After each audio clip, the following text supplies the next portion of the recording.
Today's episode of Off the Timeline is titled The Year Steve Spurrier Ended Notre Dame Independence.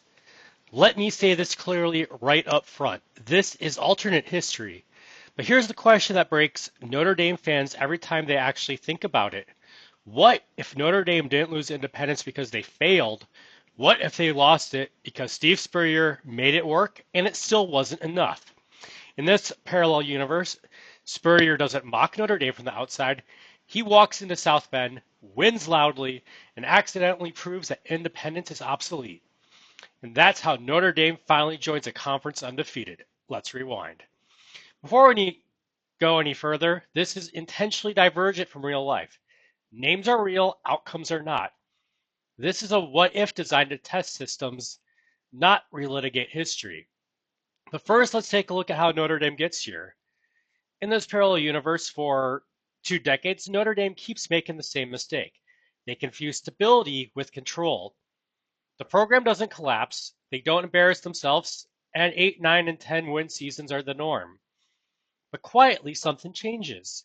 By the late 1990s, Notre Dame is no longer feared, it's only respected, and that's worse.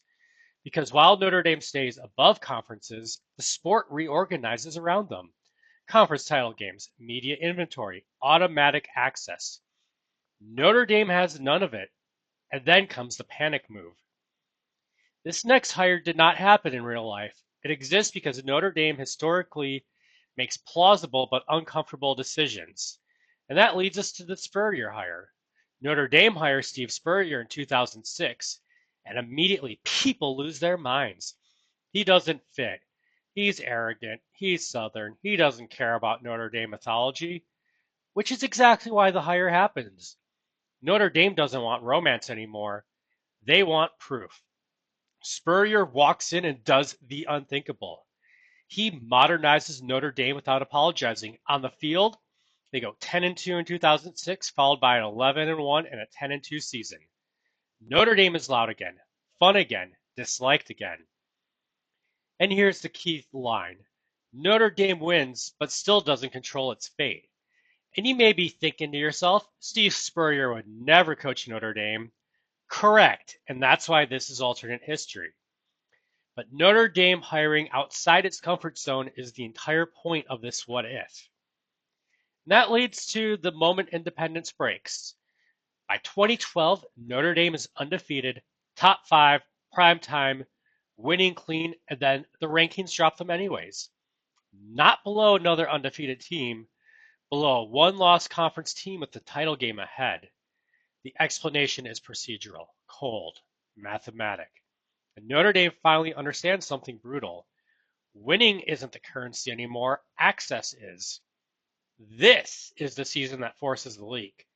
Boosters panic. Recruits ask questions. Media connects dots. On November 6, 2012, Notre Dame announces, we are entering formal membership discussions. Mid-season, undefeated. Independence withers away without a loss.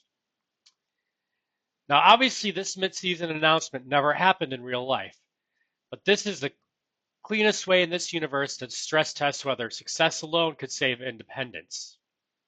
And you may be thinking to yourself, Notre Dame would never announce this mid-season. They wouldn't, unless recruits and access force their hand.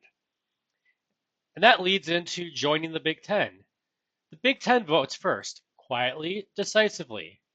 Notre Dame doesn't crawl in, they walk in, but on conference terms. No special pleading, no exemption mythology, just structure. And here's what shocks people.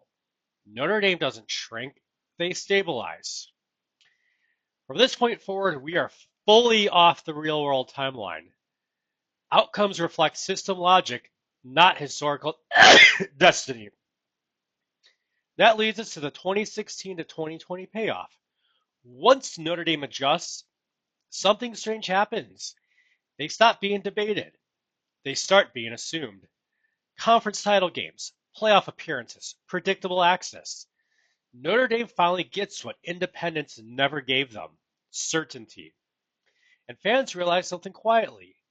Independence didn't make Notre Dame special. Notre Dame made independence special until the sport moved on. And you may think to yourself, Notre Dame loses its identity in a conference. No, they lose exception status. That's not the same thing. You're probably also thinking they didn't need a conference. Well, they didn't until access became non negotiable. Also, to note, this is not a story about Notre Dame failing, it's about a system outgrowing opt outs.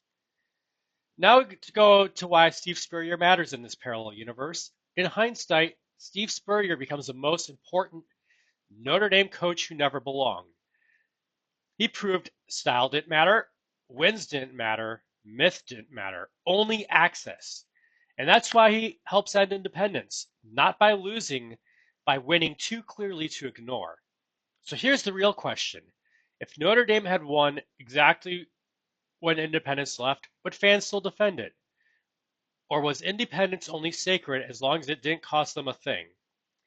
If you like this alternate history, like the video, subscribe for more What If Timelines, and comment the one decision you think Notre Dame waited 1 year too long to make. Because in college football, timing is destiny.